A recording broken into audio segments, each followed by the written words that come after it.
Welcome to my cutes friends. आप लोगों की सीटेट दिसंबर 2023 की क्लासेस स्टार्ट हो चुकी हैं। ये आज की आप लोगों की क्लास नंबर 2 है।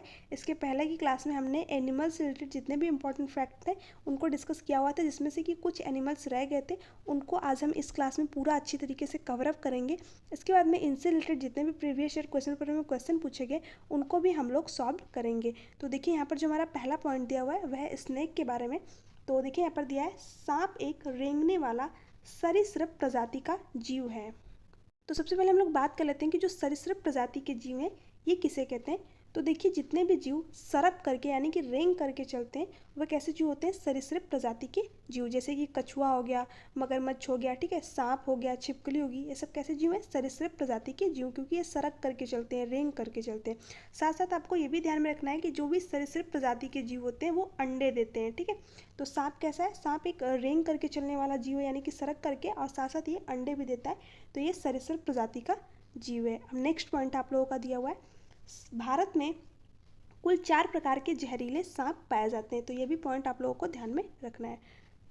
तो देखिए जो भारत में 4 प्रकार के जहरीले सांप पाए जाते हैं उसमें जो पहला प्रकार है वह है नाग, जिसे किंग कोबरा के नाम से भी जाना जाता है। दूसरा कौन सा है, करैत। तीसरा अफैया। चौथा डुबैया, ठीक है। आगे दिया हुआ है सांप के 2 विषैले दांत होते हैं जिनके माध्यम से सांप विष या जहर को किसी जीव या अन्य जीवों में प्रवेश करता है। तो सांप के जो 2 विषैले दांत होते हैं उसके थ्रू क्या करता है, वो किसी अन्य जीव में अपने जहर को जो है प्रवेश करता है, ठीक है। सांप काटने की दवा सीरम सांप के जहर से ही बनाई जाती है। तो ये पॉइंट जो है आप लोगों के लिए बेहद इंपॉर्टेंट है, क्योंकि यहाँ से आपका क्वेश्चन पूछा जाता है। तो जो सांप काटने की दवा किससे बनाई जाती है, सांप के ही जहर से, जिसको सीरम के नाम से जाना जाता है। नेक्स्ट पॉइंट दिया हुआ है, सांप के दांत होते हैं लेकिन वह अपने भोजन या शिकार को सीधा निगल जाता है। यानी जो सांप का दांत होता है वो सिर्फ और सिर्फ काटने के लिए किसी को, यानी अपने जहर को किसी दूसरे जीव में प्रवेश करने के लिए यूज़ करता है, और जो उसका भोजन यानी कि जो उसका शिकार होता है वो सीधे निगल जाता है, ठीक है, चबा करके उसको नहीं खाता है। तो ये पॉइंट भी आपको ध्यान में रखना है। देखिए नेक्स्ट दिया हुआ है, नाग या किंग कोबरा एक ऐसा सांप है जो घोंसला बनाता है। तो ये जो है आपसे क्वेश्चन पूछता है कि वो कौन सा सांप है जो कि घोंसला बना करके रहता है। तो नाग, जिसे किंग कोबरा के नाम से भी जाना जाता है, ठीक है। अब नेक्स्ट पॉइंट है, सांप को किसान का मित्र भी कहा जाता है, क्योंकि देखिए जो खेत वगैरह होते हैं ना उसमें जो चूहे होते हैं, जो मेढक होते हैं, उनको क्या करता है, सांप खा जाता है। तो इसलिए जो सांप होता है वो उसको क्या कहता है, किसानों का मित्र कहा जाता है, ठीक है। विश्व का सबसे लंबा जीव अजगर है। यहाँ पर नेक्स्ट पॉइंट दिया है, विश्व में सर्वाधिक सांप विषुवतीय रेखीय क्षेत्रों में पाए जाते हैं। नेक्स्ट है, हांगकांग के लोग सांपों के मांस को खाते हैं जिसे लिंग हू फेन कहा जाता है। तो देखिए जो हांगकांग के लोग हैं ना वो सांपों का जो मांस होता है उसका एक सूप बना करके खाते हैं। जो उनकी जो डिश है यानी जो सांपों का सूप है उसको लिंग हू फेन के नाम से जाना जाता है। इसको कहाँ के लोग खाते हैं, हांगकांग के। ये क्वेश्चन जो है आपकी प्रीवियस ईयर क्वेश्चन पेपर में 2 से 3 बार पूछा हुआ है, तो इसको आप लोग स्टार मार्क करके रख लीजिएगा। इसको एक बार अच्छी तरीके से देख कर ही जाइएगा। नेक्स्ट पॉइंट दिया हुआ है कि सांप के कान नहीं होते लेकिन वह ध्वनि के कंपन को महसूस करते हैं। जैसे जो सफेरा होता है ना, तो बीन बजाता है तो बहुत सारे लोग बोलते हैं कि डांस करता है सांप, तो ऐसा नहीं है। जो सफेरा है, क्योंकि सांप के कान ही नहीं होता है, ये एनसीईआरटी में सीधे तौर पर गिवन है कि जो सांप है उसके कान नहीं होता है। जो ध्वनि वो सुनता है उसके थ्रू जो कंपन होता है ना, उस पर क्या करता है, वो अपनी अनुक्रिया करता है, ठीक है। जैसे कि यहाँ पर दिया है, सांप जब बीन बजाता है तो बीन से निकली ध्वनि की कंपन के अनुसार अनुक्रिया करता है, ठीक है। अब नेक्स्ट पॉइंट है, तो देखिए यहाँ पर जो नेक्स्ट एनिमल्स दिया हुआ है वह है रेशम का कीट। तो रेशम के कीट के बारे में हम लोग पढ़ते हैं, यहाँ से भी आपके क्वेश्चन बनते हैं। रेशम कीट पालन को सेरीकल्चर कहा जाता है, ठीक है। तो पहला क्वेश्चन तो यहीं से बनता है कि रेशम कीट पालन को क्या कहता है, सेरीकल्चर। रेशम के कीड़े को सहतूत के पेड़ों पर पाला जाता है। नेक्स्ट है, भारत में सर्वाधिक रेशम का कीट का पालन जम्मू और कश्मीर, लद्दाख, आंध्र प्रदेश, असम राज्य में किया जाता है। तो देखिए फ्रेंड्स, इसमें जो आपको ऑप्शन दे देंगे कि जो रेशम का कीट पालन है वो कहाँ पर किया जाता है। तो वहाँ पर आपको ऑप्शन में जम्मू कश्मीर दिखे, लद्दाख दिखे, आंध्र प्रदेश दिखे, असम राज्य दिखे, तो वो सारे ऑप्शन सही होंगे। बट जिस भी ऑप्शन में जो है ये 4 राज्य नहीं दिए रहेंगे वो वहाँ पर जो है आपका ऑप्शन गलत वो वाला जो है गलत हो जाएगा। तो जब मैं क्वेश्चन को सॉल्व कराऊंगी तब मैं दिखाऊंगी कि मतलब किस तरीके से जो है क्वेश्चन यहाँ से बनते हैं। आप लोग अभी जो है इन पॉइंटों को आप लोग ध्यान में रख लीजिएगा कि जो भारत में सर्वाधिक रेशम कीट का पालन है वो कहाँ कहाँ पर किया जाता है। नेक्स्ट जो पॉइंट है, देखिए जो रेशम का कीट होता है वो अपनी मादा को कई किलोमीटर दूर रहकर उसकी गंध से उसको पहचान लेता है। जैसे कि आप लोगों ने एक गाना भी सुना होगा कि तू धरती पर चाहे जहाँ रहेगी तुझे तेरी खुशबू से पहचान लूँगा। तो उसी प्रकार का जो है गुण कुछ रेशम की कीट में पाया जाता है कि वो अपनी मादा को जो है कई किलोमीटर दूरी से भी पहचान मतलब जो उसकी खुशबू होती है, जो उसकी गंध होती है, उसके थ्रू जो है अपनी मादा को पहचान लेता है वो। ठीक है, ठीक है, तो आप लोगों को ये पॉइंट समझ में आएगा। देखिए यहाँ पर नोट में लिखा है रेशमी साड़ी पोचमपल्ली एवं कलमकारी आंध्र प्रदेश में प्रचलित है। तो अगर रेशमी साड़ी की बात करें तो कहाँ पर प्रचलित है, जिसको पोचमपल्ली या फिर कलमकारी जो है कहाँ पर प्रचलित है, आंध्र प्रदेश में, जिसको रेशमी साड़ी के नाम से भी जाना जाता है। तो देखिए आप लोग देख सकते हो ये इस कीड़ों को आपने देखा होगा, यानी जो ये रेशम का कीड़ा है इसको आप लोगों ने देखा होगा। ये इसके बारे में जो सबसे मेन पॉइंट था वो यही था कि ये अपनी मादा को कई किलोमीटर दूर से ही उसकी गंध को से उसको पहचान जाता है। तो ये पॉइंट जो है आप लोगों के लिए इंपॉर्टेंट है, जो कि आपको ध्यान में रखना है। नेक्स्ट है एलिफेंट के बारे में। देखिए देखिए हाथियों से रिलेटेड कुछ चीज़ें यहाँ पर दी हुई है। भारत का जो राष्ट्रीय विरासत पशु है वो कौन सा है, हाथी। पहला पॉइंट तो यही हो गया। भारत में सर्वाधिक हाथी कर्नाटक राज्य में पाए जाते हैं। तो यहाँ से भी आपसे क्वेश्चन पूछा जाता है कि भारत में सर्वाधिक जो हाथी हैं वो कहाँ पर पाए जाते हैं, तो वो कर्नाटका में पाए जाते हैं। ठीक है, नेक्स्ट है हाथी समूह में रहते हैं, समूह का नेतृत्व बुजुर्ग हथनी करती है। तो ये क्वेश्चन जो है आपसे मोस्टली बार जो है रिपीटेड है, तो इसको ध्यान में रखिएगा। नीचे भी जो पॉइंट दिया हुआ है ये भी बहुत इंपॉर्टेंट है आप लोगों के लिए। ठीक है, एक स्वस्थ हाथी दिन भर में 100 kg, ठीक है, क्योंकि ये 2 से 3 बार पूछा हुआ है कि हाथी जो है कितने केजी पत्तियों को खाता है पूरे दिन भर में, तो वो 100 kg पत्तियों को खाता है, छाल या घास फूस खा लेता है। ठीक है, नेक्स्ट पॉइंट जो दिया हुआ है यहाँ पर, हाथी काले रंग के होते हैं इसलिए इन्हें गर्मी अधिक लगती है। क्योंकि देखिए जो काला रंग है वो क्या करता है, ऊष्मा को ज़्यादा अवशोषित करता है। ठीक है, तो जो हाथी होता है वो थोड़ा सा मटमैला कलर बोल सकती हूँ, या फिर थोड़ा सा उसका जो कलर होता है ब्लैक में आता है। तो इसलिए क्या होता है, उन्हें अधिक गर्मी लगती है। तो इसलिए वो कीचड़ वगैरह में जो है ज़्यादा अधिक समय तक मतलब रहना पसंद करते हैं, क्योंकि उनसे उनकी बॉडी को जो है थोड़ा सा हीट जो है उनका कम होता है, थोड़ा सा ठंडक महसूस होती है। तो इसलिए वो कीचड़ वगैरह में खेलना पसंद करते हैं। जैसे कि यहाँ पर दिया हुआ है गर्मी से बचने के लिए हाथी कीचड़ या जल में खेलना पसंद करते हैं। नेक्स्ट पॉइंट है हाथी का गर्भकाल सर्वाधिक लगभग 22 माह का होता है, यानी 22 महीने का जो है उसका गर्भकाल होता है। किसका, हाथी का। हाथी दिन भर में 2 से 4 घंटे ही सोता है। तो ये पॉइंट ध्यान में रखना है, क्योंकि हाथी जो है बहुत बड़ा होता है बट कितने घंटे सोता है, 2 से 4 ही घंटे जो है ये सोता है। ठीक है, तो ये पॉइंट जो है मेन है। देखिए पहला पॉइंट क्या मेन था, जो 100 kg पत्ते खाता है एक दिन में, और दूसरा क्या है कि जो है हाथी एक दिन में कितना घंटे सोता है, तो 2 से 4 घंटा। क्योंकि ये जो है मोस्टली वाल रिपीटेड क्वेश्चन है, हालांकि सारे ही पॉइंट इंपॉर्टेंट है, बट जो एकदम मतलब जिनसे बार बार क्वेश्चन पूछे गए हैं उनको मैं खुद आपसे हाईलाइटेड कर दे रही हूँ, आपको बता दे रही हूँ। तो वैसे तो आप सारे ही पॉइंट को अच्छी तरीके से पढ़ के जाए, क्योंकि अब जो है क्वेश्चन का लेवल भी थोड़ा सा हाई हो गया। देखिए स्थल मंडल में पाया जाने वाला जो सबसे बड़ा जीव है कौन सा है, हाथी। स्थल मंडल की बात हो रही है यहाँ पर। ठीक है, तो आप लोग इसको इस पॉइंट को भी ध्यान में रखिएगा, क्योंकि देखिए अब देखिए आगे पढ़ते हैं हम लोग। अब देखिए पश्मीना साल के बारे में हम लोग पढ़ते हैं।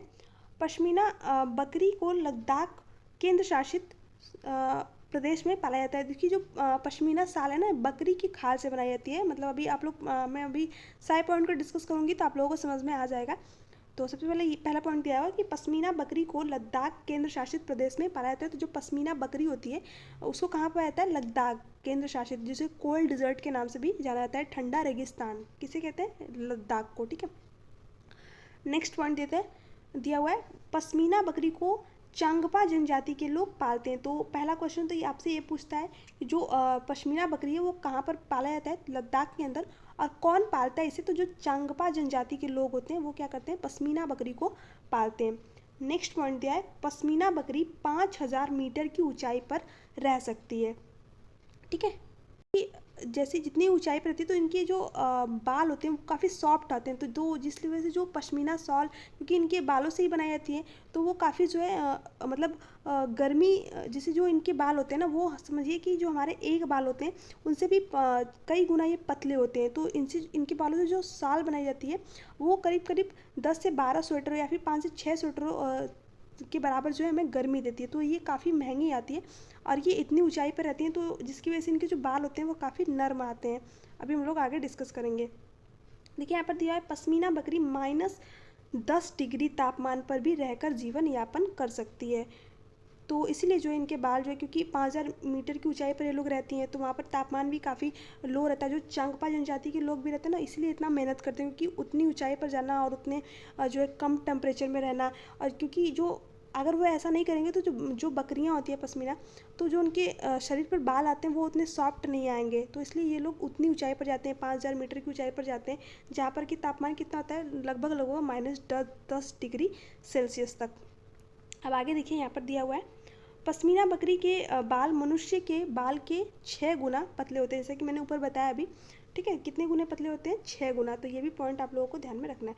पश्मीना बकरी के शाल या स्वेटर साधारण स्वेटर की तुलना में 6 गुना ज़्यादा गर्म होता है। मैंने बताया ना कि जैसे कि हम लोग एक स्वेटर पहने हैं, जो पश्मीना शाल है वो हमें कितने के बराबर गर्मी देगी, करीब करीब 5 से 6 स्वेटर के बराबर जो है एक पश्मीना शाल जो है गर्मी देती है। ये काफ़ी महंगी भी आती है क्योंकि इतनी मेहनत के बाद में बनाई जाती है, और सबसे बड़ी बात जो पश्मीना शाल होती है इसको मशीन के थ्रू इसकी बुनाई नहीं होती है, इसको हाथ के थ्रू जो वर्कर्स होते हैं वो बुनते हैं, तो इसलिए भी ये महंगी मिलती है क्योंकि इसमें बहुत ज़्यादा टाइम लगता है।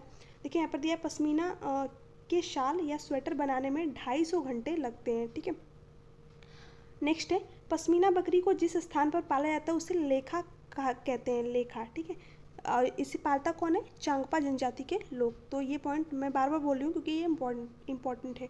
चांगपा जनजाति के लोग जिन घरों में रहते हैं उसे रेबो कहते हैं, तो ये भी पूछा हुआ है आपसे कि जो चांगपा जनजाति के लोग हैं वो जिस घरों में रहते हैं उसे क्या कहते हैं, रेबो, और जिस स्थान पर बकरी को पाला जाता है उसे लेखा कहते हैं। तो इसमें बहुत ज़्यादा कन्फ्यूजन होता है कि लेखा किसे कहते हैं और रेबो कैसे कहते हैं, तो जहाँ पर बकरी को जो है पाला जाता है उसे लेखा कहते हैं, और जिस स्थान पे जिन घरों में वो लोग रहते हैं उसे क्या कहते हैं, रेबो। तो ये दोनों पॉइंट आपको बिल्कुल क्लियर होना चाहिए आपके माइंड में क्योंकि इसमें जो है गलतियाँ बहुत ज़्यादा लोग करते हैं।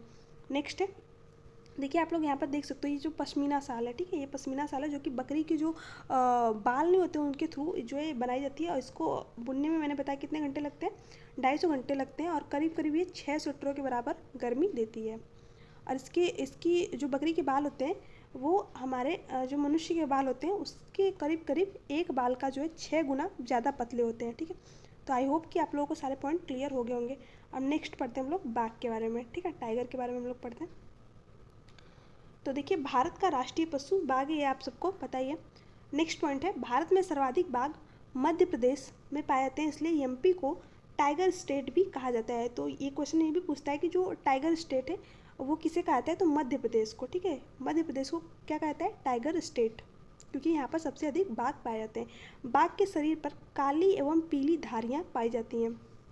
तो आप लोगों ने देखा ही होगा कि जो बाघ होता है उसके शरीर पर कैसी धारियाँ पाई जाती हैं, काली और पीली धारियाँ, जैसे कि मैं तो यहाँ पर इमेज तो नहीं है बट आप लोग यहाँ पर देख सकते हो कि जो है ये कैसी धारियाँ हैं, काली और पीली रंग की आप लोग देखे होंगे धारियाँ जो है ऐसे ऐसे करके पाई जाती हैं, ठीक है। बाघ के बालों या देखिए यहाँ पर दिया है बाघ के बालों या वन्य जीवों के अलग अलग रंग बालों के कारण से होता है, जलवायु या वातावरण से नहीं। देखिए जो उनके शरीर पर जो पैटर्न होते हैं ना, जैसे जो डिज़ाइन बने होते हैं किसी भी एनिमल्स के शरीर पर, तो वो किसके कारण से होता है, ये उनके बालों के कारण से होता है, न कि जलवायु या वातावरण से। देखिए यहाँ से आपके क्वेश्चन पूछते हैं कि जो जानवरों के शरीर पर जो पैटर्न बने होते हैं, जो डिज़ाइन बना होता है, जैसे जो आपने डॉग वगैरह को भी देखा होगा, एनिमल्स जैसे कि जो गाय होती हैं कोई कोई मतलब भूरे रंग की होती है, काले रंग की होती है, ठीक है, शेर को देखा होगा, बिल्ली को देखा होगा, तो उनके जो बॉडी पे जो पैटर्न बने हैं वो किसकी वजह से बने हैं, उनके बालों के कारण बने हैं। अगर उनके बाल ही नहीं रहेंगे तो उनके बॉडी पर किसी भी प्रकार का कोई भी डिज़ाइन नहीं रहेगा, ठीक है। तो ये पॉइंट आप लोगों को ध्यान में रखना है कि जितने भी एनिमल्स हैं, जितने भी उनके बॉडी पर पैटर्न बने हुए, डिज़ाइन बने हुए, किसके कारण से, उनके बालों के कारण से, न कि उनके जलवायु और वातावरण के। तो ये वाला अगर ऑप्शन में दे तो ये जो है गलत है, किसके कारण से होता है, उनके बालों के कारण से होता है, जानवरों के शरीर पर जो भी पैटर्न होते हैं। इसको एकदम अच्छी तरीके से याद करना है, क्योंकि ये क्वेश्चन जो है बहुत बार लोग गलत करके आते हैं एग्ज़ाम में, ठीक है। तो ऐसी मिस्टेक आपको नहीं करनी है, इसलिए मैंने 2 से 3 बार इस चीज़ को रियलाइज़ करवाया आपको, ठीक है। तो आपको अच्छी तरीके से पढ़ के जाना है। नेक्स्ट देखिए यहाँ पर दिया है, बाघों की आबादी तेजी से घट रही है, इसका मुख्यतः कारण बाघों का अवैध शिकार या प्राकृतिक आवास का विनाश है। यानी जो बाघ हैं वो क्या कर रहे हैं, तेजी से अब घट रहे हैं, क्योंकि अभी देखिए बिल्कुल भी बाघ देखने को नहीं मिल रहा है, क्योंकि जंगल वगैरह में पहले घूमने जाते थे, चिड़ियाघर वगैरह में तो देखने को मिलते थे, बट अभी क्या है, बिल्कुल भी मतलब बहुत कम हो गए, क्योंकि इनका जो है अवैध रूप से शिकार किया जाता है, ठीक है। तो इसलिए क्या हो रहा है, बाघ जो है घट जाते हैं। बाघों के संरक्षण के लिए भारत सरकार द्वारा 1973 में tiger project Jim Corbett national park, जो कि कहाँ पर है, उत्तराखंड में शुरू किया गया था। तो ये क्वेश्चन ये भी पूछा जाता है कि बाघों के संरक्षण के लिए भारत सरकार द्वारा जो है कौन सी योजना शुरू की गई थी, कहाँ पर शुरू की गई थी और किस वर्ष शुरू की गई थी। देखिए यहाँ से 3 क्वेश्चन आपको मिल गए। कब की गई थी, 1973 में।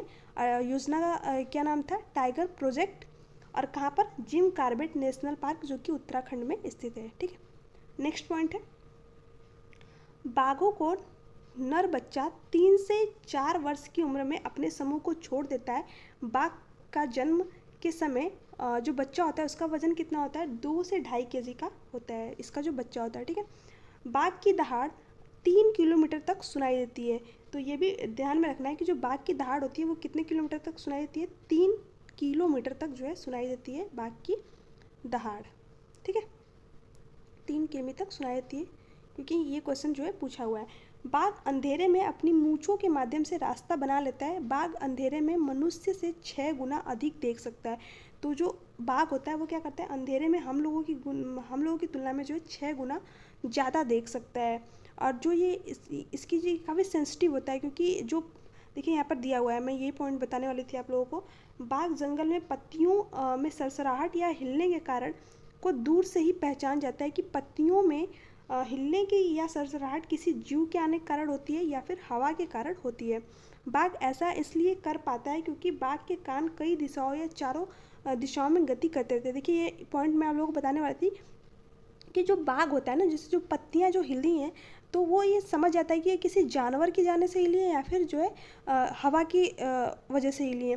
तो वो काफ़ी सेंसिटिव होता है। उसके क्यों होता है, क्योंकि जो उसके कान होते हैं वो चारों दिशाओं में जो है घूमते रहते हैं। तो इसलिए वो जान जाता है कि जो पत्तियाँ हिली हैं वो किसी जंतु के कारण से हिली है या फिर हवा के कारण से हिली है। तो ये भी पॉइंट आप लोगों को ध्यान में रखना है। तो ठीक है फ्रेंड्स, तो ये थे आज से जितने भी एनिमल से रिलेटेड जितने भी इंपॉर्टेंट फैक्ट थे वो हमने आप लोगों के साथ डिस्कस किया। आप लोगों को ये क्लास कैसी लगी नीचे कमेंट में कमेंट करके जरूर बताइएगा। इसके पहले की जो मैंने क्लास कराई है उसमें भी एनिमल से रिलेटेड जितने भी इंपॉर्टेंट फैक्ट थे उनको डिस्कस किया हुआ है। तो अगर आपने उस क्लास को नहीं देखी तो इस क्लास के बाद में उस क्लास को ज़रूर देखिएगा, क्योंकि वहाँ से भी जो है आपको क्वेश्चन देखने को मिल जाएंगे। ये जितने भी मैंने फैक्ट कराए हैं एनिमल से रिलेटेड, इनसे रिलेटेड जल्दी मैं जितने भी इनसे रिलेटेड क्वेश्चन पूछे गए हैं प्रीवियस ईयर में उनको भी सॉल्व कराऊंगी, ठीक है। तो यहाँ से आपके 2 से 3 क्वेश्चन देखने को मिल जाते हैं। तो अगर आपको ट्रस्ट ना हो तो आप जो प्रीवियस ईयर क्वेश्चन पर को उठाकर देख लीजिएगा कि आपको जितने भी मैंने पॉइंट डिस्कस किया है यहाँ से क्वेश्चन देखने को मिल रहे हैं या फिर नहीं, ठीक है। तो आई होप कि आप लोगों को सारी चीज़ें समझ में आ गई होंगी। वीडियो से रिलेटेड कोई भी डाउट हो तो नीचे कमेंट में कमेंट करके जरूर पूछिएगा। अगर आपको इसका PDF चाहिए, ठीक है, तो आप हमारे टेलीग्राम चैनल से जुड़ जाइए। आपको वहाँ पर इसके इन सारे सब्जेक्ट के जो है PDF प्रोवाइड करा दिए जाएंगे। तो अभी तो EVS की क्लास 2 थी, इसके बाद में हमने CDP की क्लास भी आज शाम को है, जो कि 6 बजे अपलोड हो जाएगी। तो आप लोग जो है उस क्लास को भी देख लीजिएगा। उसमें जो है हमने प्रैक्टिस सेट अभी करा रही हूँ। जितने अगर मुझे टाइम मिलता है तो मैं उसका भी जो है जितने भी इम्पोर्टेंट चैप्टर हैं उनको वहाँ पे डिस्कस करा देती हूँ, ठीक है। Thanks for watching me.